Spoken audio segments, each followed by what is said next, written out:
Dear students, today's topic is about using the bank register and how to record handwritten checks.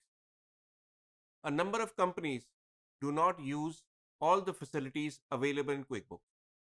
QuickBooks, as you know, is a comprehensive system which covers each and every aspect of all accounting vouchers as well as external paying checks. But sometimes it is not feasible to use all the features of QuickBooks. होता यह है कि बहुत सी कंपनियों के लिए बड़ा मुश्किल होता है कि वो प्रिंटेड चेक्स लाएं और उनको प्रिंटर में डाल के प्रिंटिंग करवाएं। इसलिए वो हाथ से लिखे हुए चेक्स इस्तेमाल करती हैं और हाथ से बने हुए चेक्स बनाते हैं और हाथ से लिखे हुए रजिस्टर में उनका रिकॉर्ड मेंटेन करते हैं। ये तो सब ठीक है, लेकिन since you are using quick books, all this has to be recorded on quick book also. जब तक आप इसको रिकॉर्ड नहीं करेंगे क्विक बुक्स में, आपकी अकाउंट कंप्लीट होंगे ही नहीं। इसीलिए बहुत सारी कंपनियां जो ये रिकॉर्डिंग कर रही है, मैन्युअली चेक्स बना रही हैं, वो सारी की सारी इवेंचुअली इसकी एंट्री आपके क्विक बुक्स में करेगी। जब भी ये होगा तो आपको एक चेक बनाना पड़ेगा क्विक बुक्स के अंदर, जो कि रिप्रेजेंट करे वो फिजिकल चेक जो आपने हाथ से बाहर बनाया हुआ है।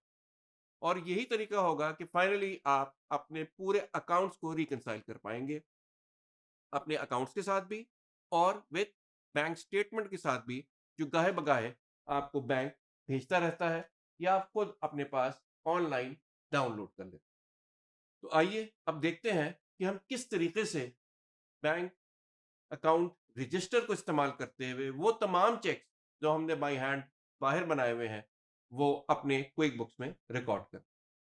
आइए देखते हैं कि बैंकिंग सेंटर से हम किस तरीके से अपना हैंड रिटन चेक रजिस्टर करते हैं। बैंकिंग सेक्टर में आप जाके यूज़ रजिस्टर इस्तेमाल करेंगे और ये बताएंगे कि ये चेक आपका किस अकाउंट से बना है। सबसे पहली चीज़, क्या ये आपका सेविंग अकाउंट से बना है या आपका करंट अकाउंट से बना है। तो let's use our current account. जैसे आप ओके करेंगे, आपके पास पूरी डिटेल रजिस्टर की नज़र आना शुरू हो जाएगी। इस रजिस्टर में आपका जो आखिरी सबसे लाइन आइटम नज़र आ रहा है, उधर आपने ये चीज़ रिकॉर्ड करनी है कि आपका ये किस टाइप का खर्चा हुआ है। इधर आप सबसे पहले डेट देंगे, क्योंकि आप देख रहे हैं कि शक्ल पूरी की पूरी आपकी किसी भी रजिस्टर की तरह है। इधर अगर आपके पास प्री नंबर्ड ही चल रहा है तो आप सिस्टम के ऊपर रहने देंगे और वो आपका नया नंबर ऑटोमेटिकली जनरेट करके लगा देगा। इसके बाद आपने बताना है इसी रजिस्टर के अंदर कि हमने ये पेमेंट किसको की है। वंस अगेन ड्रॉप डाउन आपके सामने मौजूद है, आपने उस ड्रॉप डाउन से सिलेक्शन करनी है। ये पेमेंट भी हमने किसी ऑटो वर्कशॉप को की है। जैसे ही आप ऑटो वर्कशॉप चूज़ करेंगे, ऑटोमेटिकली, जैसे कि आपने पहले ऑटोमेटिकली सेलेक्ट कराया था ड्रॉप डाउन से कि ये हमारा चेकिंग अकाउंट है, ये करंट अकाउंट है, यहाँ से हम ये पेमेंट कर रहे हैं। जैसे ही आप वेंडर सेलेक्ट करेंगे, सिस्टम ऑटोमेटिकली उसका एक्सपेंस अकाउंट चूज़ कर लेगा। अगर आप चाहें तो यहाँ आप इसका नरेशन लिख सकते हैं कि आपने क्या चीज़ करवाई है और जो आपने पैसे अदा किए हैं सिर्फ़ और सिर्फ़ आपने यहाँ लिखने हैं। ये सारी चीज़ें इस सिस्टम के अंदर डायरेक्ट रजिस्टर में अब आप डाल रहे हैं। क्यों? हमें ज़रूरी नहीं कि हम ये चेक बनाएँ। चेक हमने फिज़िकली बाहर बनाया हुआ है। जब आपके ये सारा काम हो जाए, all you need to do is कि इसके बाद आपने इसे रिकॉर्ड कर देना है। जैसे ही आप रिकॉर्ड करेंगे, 2 इफ़ेक्ट होंगे इसके। एक तो ये कि ये ऑटोमेटिकली अपने पास एक चेक बना लेगा जिसका नंबर 493 होगा।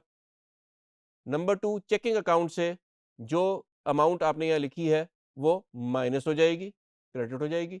और जो हमारा एक्सपेंस है, जो कि यहाँ आप देख रहे हैं ऑटोमोबाइल रिपेयर एंड मेंटेनेंस, ये ऑटोमेटिकली एक्सपेंस बढ़ जाएगा और डेबिट हो जाएगा। अब हम इसे रिकॉर्ड करते हैं। जैसे हमने रिकॉर्ड किया, ये हमारे पास सिस्टम में मौजूद है और इसको चेक करने का बड़ा आसान तरीका है कि ये यहाँ मौजूद है। डबल क्लिक करें और हमें वो चेक की शक्ल नज़र आ गई है जो सिस्टम ने अपने लिए बना लिया है। आपने इसे फिजिकली बना के अपने किसी भी वेंडर को या जो भी आपका रिपेयरमैन था, वर्कशॉप थी, उसको अदा कर दिया है। और आप देख सकते हैं कि यहाँ नीचे लिखा हुआ है एक्सपेंस, और वो तमाम डिटेल जो आपने एज ए रजिस्टर इसको एंटर की थी। Now we know that instead of creating a check, we can also make a direct entry into the register. Register में हम एंट्री आमतौर पर उस वक्त करते हैं जब हम चेक नहीं बनाते अपने सिस्टम में। चेक हम बाहर बनाते हैं, उसको हमने सिर्फ और सिर्फ अपनी अकाउंटिंग के लिए अपने पास ट्रांजैक्शन को रजिस्टर करना ज़रूरी है ताकि हमारे बाद में अकाउंट्स रिकनसाइल हो सके। अब आपको वो तरीक़ेकार समझ में आ गया है जब हम कोई भी हैंड रिटन चेक या वो चेक जो हमने सिस्टम से बाहर बनाए हैं, वो जब हम सिस्टम में रजिस्टर करना चाहें तो किस तरीके से करेंगे, और रजिस्ट्रेशन के बाद हम ये चेक करेंगे कि ये ट्रांजैक्शन कंप्लीट हो गई है ताकि बाद में रिकंसिलिएशन में हमें सहूलत और आसानी। Thank you.